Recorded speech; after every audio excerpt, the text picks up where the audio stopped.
Hi friends, ಇವತ್ತು ತಾರ್ಲೆ ಮೀನಿನ ಸಾರು ಹೇಳ್ಕೊಡ್ತೀನಿ. ಫಸ್ಟ್ ಇದನ್ನು ಕ್ಲೀನ್ ಮಾಡೋದು ಹೇಗೆ ಅಂತ ಹೇಳ್ಕೊಡ್ತೀನಿ ನಿಮಗೆ.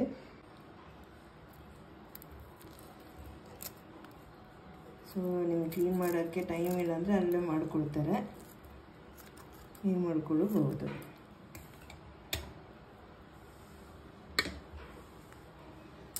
ಈ ಥರ ಊಟ ಸಿಪ್ಪೆ ತೆಗಿಬೇಕು.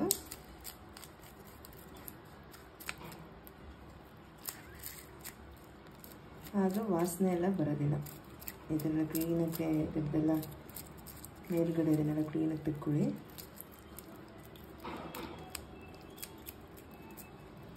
ಇದನ್ನು ಕೆಲವರು ಅಡುಗೆ ಮನೆಯಲ್ಲೂ ಮಾಡ್ಕೊಳ್ತಾರೆ.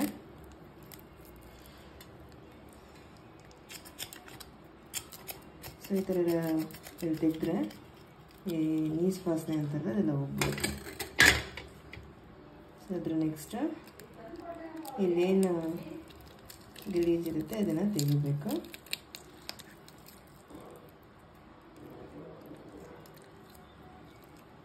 ಸೊ ಈ ಥರ ತೆಗೆದ್ಬಿಟ್ಟು ಇದನ್ನು ಉಪ್ಪಿನ ತೊಳಿಬೇಕು. ಉಪ್ಪು ಹಾಕಿ, ಅದು ಅರಳುಪ್ಪೆ ಆಗಿರಬೇಕು. ಸೊ ಇದಕ್ಕೆ ಒಂದು 2 ಸ್ಪೂನು ಅರಳುಪ್ಪು ಹಾಕ್ಬಿಟ್ಟು ತೊಳ್ಕೊಬೇಕು. ಸೊ ಫಸ್ಟ್ ಅದರಲ್ಲಿ ಹೊಟ್ಟೆಯಲ್ಲಿರೋ ಗಲೀಜೆಲ್ಲ ಕ್ಲೀನ್ ಮಾಡ್ಕೋಬೇಕು. ಆಗಲೇ ತೋರಿಸಿದ ಥರ ಈಗ ಉಪ್ಪು ಹಾಕಿ ಅದನ್ನು ಚೆನ್ನಾಗಿ ತಿರುಗಿಸಿ ಅದಾದಮೇಲೆ ತೊಳೆದು ಆ ನೀರು ಚೆಲ್ಲಬೇಕು. ಸೊ ನೀರು ತೊಳೆಯೋದ್ರಲ್ಲೇ ನೀಟಾಗಿರೋದು. ಅದೆಷ್ಟು ಚೆನ್ನಾಗಿ ತೊಳಿತೀವಿ ಅಷ್ಟೇ ಅದು ವಾಸನೆ ಎಲ್ಲ ಹೋಗ್ಬಿಡುತ್ತೆ.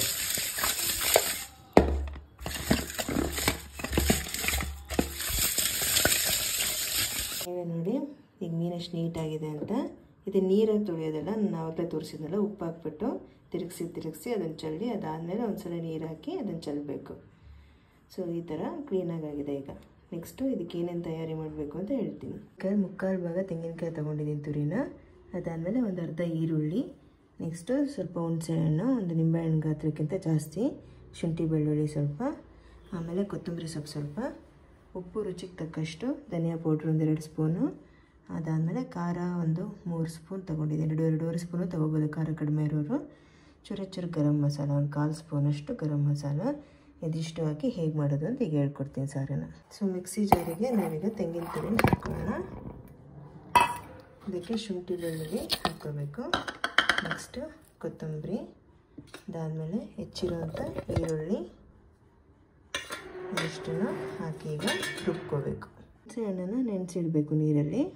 ಖಾರ ಎಲ್ಲ ರುಬ್ಕೊಂಡಾಯ್ತು. ಈಗ ದೊಡ್ಡ ಪಾತ್ರೆ ತೊಗೊಂಡಿದ್ದೀನಿ. ಈಗ ಅದಕ್ಕೆ ತೊಳೆದಿರೋ ಮೀನು ಹಾಕ್ತಾಯಿದ್ದೀನಿ. ಮೀನು ಕಲರ್ ನೋಡಿ ಎಷ್ಟು ಪಳ ಉಳಿತಾ ಇದೆ. ಮುಂಚೆ ಯಾವ ಕಲರ್ ಇತ್ತು, ಇವಾಗ ಯಾವ ಕಲರ್ ಇದೆ. ಸೊ ಅಷ್ಟು ನೀಟಾಗಿ ಉಪ್ಪು ಹಾಕಿ ಚೆನ್ನಾಗಿ ತೊಳ್ಕೊಳ್ಬೇಕು, ಉಜ್ಕೊಳ್ಬೇಕು. ಈಗ ಇದಕ್ಕೆ ಏನೇನು ಹಾಕಬೇಕು ಅಂತ ಹೇಳ್ತೀನಿ. ಸೊ ಇದಕ್ಕೆ ಶುಂಠಿ ಬೆಳ್ಳುಳ್ಳಿ ರುಬ್ಕೊಂಡಿದ್ವಲ್ಲ ತೆಂಗಿನಕಾಯಿ ಹಾಕ್ಕೊಂಡು ಅದನ್ನೆಲ್ಲ ಹಾಕ್ತಾಯಿದ್ದೀನಿ. ಅದಾದಮೇಲೆ ಒಂದು ಈರುಳ್ಳಿ ಹೆಚ್ಕೊಂಡಿದ್ದೆ ಅದನ್ನು ಹಾಕ್ತಾಯಿದ್ದೀನಿ. ಹುಣಸೆಹಣ್ಣು ನೆನೆಸಿಟ್ಟಿದ್ದು ಅದರ ರಸ ಹಿಂಡಿ ಹಾಕ್ತಾಯಿದ್ದೀನಿ. ನೆಕ್ಸ್ಟ್ ಖಾರದ ಪುಡಿ ಹಾಕಬೇಕು. ಪೌಡರ್ ಹಾಕ್ಕೊಳ್ತಾ ಇದ್ದೀನಿ. ಮಸಾಲ ಪೌಡರ್ ಹಾಕ್ತಾಯಿದ್ದೀನಿ. ಉಪ್ಪು ರುಚಿಗೆ ತಕ್ಕಷ್ಟು ಅದನ್ನು ಹಾಕೋಬೇಕು. ಜಾರಲ್ಲಿ ಏನು ಸ್ವಲ್ಪ ಉಳ್ಕೊಂಡಿದ್ದು ಕಾಯಿ ರುಬ್ಬಿರೋದು ಅದನ್ನೆಲ್ಲ ಈಗ ಹಾಕ್ತಾಯಿದ್ದೀನಿ. ಈಗ ಇದಕ್ಕೆ ಎಣ್ಣೆ ಒಂದು 4 ಸ್ಪೂನಷ್ಟು ಹಾಕ್ಕೋಬೇಕು. ಅದು ಹಾಕಿ ಮಿಕ್ಸ್ ಮಾಡ್ಕೋಬೇಕು ಕೈಯಲ್ಲೇ. ನಾವು ಮೀನು ಸಾರನ್ನು ಈಗಲೇ ಕೈಯಲ್ಲಿ ಈ ಥರ ಕಲಸಿಡಬೇಕು. ಬೇರೆ ಸಾರುಗಳ ಥರ ಇದಕ್ಕೆ ಯಾವುದೇ ಬೇರೆ ಒಗ್ಗರಣೆ ಇಲ್ಲ, ಅಥವಾ ನಾವು ಸೌಟಲ್ಲಿ ಮತ್ತೆ ಕಲಸೋಕ್ಕಾಗಲ್ಲ. ಹಾಗಾಗಿ ಒಂದೇ ಸಲ ಈಗ ಕಲಿಸ್ಕೊಂಡ್ಬಿಟ್ಟು ಇಟ್ಟರೆ ಕುದಿಯೋಕ್ಕೆ ಮತ್ತೆ ನಾವು ಅದರಲ್ಲಿ ಯಾವುದೇ ರೀತಿ ಕೈ ಆಡಿಸಲ್ಲ. ಸೊ ಈ ಥರ ಎಲ್ಲ ಕಲಿಸ್ಬಿಟ್ಟು ಕ್ಲೀನಾಗೆ ಸ್ಟವ್ ಮೇಲೆ ಇಟ್ಬಿಡಿ. ಸ್ಟವ್ ಹಚ್ಚಿಗೆ ಕುದಿಯೋಕ್ಕೆ ಇಟ್ಟಿದ್ದೀನಿ. ಇದ್ರ ಮೇಲೆ ಇದಕ್ಕೆ ಚೌಟ ಹಾಕ್ಬಾರ್ದು ಯಾವುದೇ ಕಾರಣಕ್ಕೆ, ಮೀನು ಸಾರು ಹಾಳಾಗಿಬಿಡುತ್ತೆ. ಹಾಗಾಗಿ ಇಷ್ಟು ಪ್ರೊಸೀಜರು. ಇನ್ನು ಕುದ್ದಿತ್ತು, ಚೆನ್ನಾಗಿ ಕುದ್ದಿತ್ತು ಒಂದು 20 ನಿಮಿಷ ಅಂದರೆ ಆಮೇಲೆ ಇಳಿಸ್ಕೋಬೇಕು. ಹೈ ಫ್ಲೇಮಲ್ಲಿ ಕುದಿಸ್ಬೇಕು. ಲೋ ಫ್ಲೇಮ್ ಆಗಲಿ ಮೀಡಿಯಮ್ ಫ್ಲೇಮ್ ಆಗಲಿ ಇದಕ್ಕೆ ಚೆನ್ನಾಗಾಗೋದಿಲ್ಲ. ಹಾಗಾಗಿ ಹೈ ಫ್ಲೇಮಲ್ಲಿ ಕುದಿಸ್ಬೇಕು.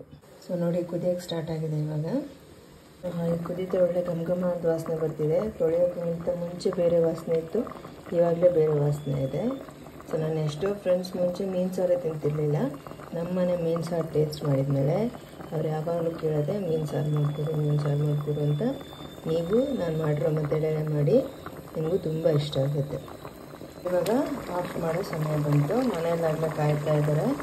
ಸೊ ಈ ಘಮ ಪರಿಮಳಕ್ಕಿದೆ ಅವರು ಅನ್ನ ಸಾರು ಬೇಕು ಅಂತ ಮೀನು ಸಾರು ಕಾಯ್ತಾ ಇದ್ದಾರೆ. ನೀವು ಮನೇಲಿ ಮಾಡಿಕೊಂಡು ಟೇಸ್ಟ್ ಮಾಡಿ, ಸೂಪರಾಗಿರುತ್ತೆ. ಆರೋಗ್ಯಕ್ಕೂ ಒಳ್ಳೆಯದು ಮೀನು. ಸೊ ಮಂಗಳೂರನ್ನೆಲ್ಲ ನೋಡ್ತಾನೆ ಇದ್ದೀರಾ, ಸೀ ಫುಡ್ ತಿನ್ನೋದ್ರಿಂದ ಎಷ್ಟು ಹೆಲ್ದಿಯಾಗಿರ್ತಾರೆ ಅಂತ. ಸೊ ಆದಷ್ಟು ಸೀ ಫುಡ್ ತಿನ್ನಿ. ನಾನು ಹೇಳ್ಕೊಟ್ಟಾಗೆ ಮೀನು ಸಾರು ಮಾಡ್ಕೊಳ್ಳಿ. ಸೊ ಬಿಸಿ ಬಿಸಿ ಅನ್ನ, ಬಿಸಿ ಬಿಸಿ ಮೀನು ಸಾರು ಜೊತೆ ಟೇಸ್ಟಿಯಾಗಿ ಮಾಡ್ಕೊಂಡು ನೀವು ತಿಂದರೆ ಸೂಪರಾಗಿರುತ್ತೆ. ಸೊ ಎಲ್ಲ ಮನೇಲಿ ಮಾಡಿ ಟೇಸ್ಟ್ ಮಾಡಿ, ಆರೋಗ್ಯಕ್ಕೂ ಒಳ್ಳೆಯದು. ಸೊ ನನ್ನ ಚಾನಲಿಗೆ ಸಬ್ಸ್ಕ್ರೈಬ್ ಮಾಡಿ. ದಿನಕ್ಕೊಂದು ಹೊಸ ರೀತಿ ಅಡುಗೆ ಮಾಡಿ ತೋರಿಸ್ತೀನಿ. ಹೆಲ್ದಿಯಾಗಿರಬೇಕು. ಆದಷ್ಟು ಹೋಮ್ ಮೇಡ್ ಫುಡ್ಡನ್ನೇ ತಿನ್ನಿ.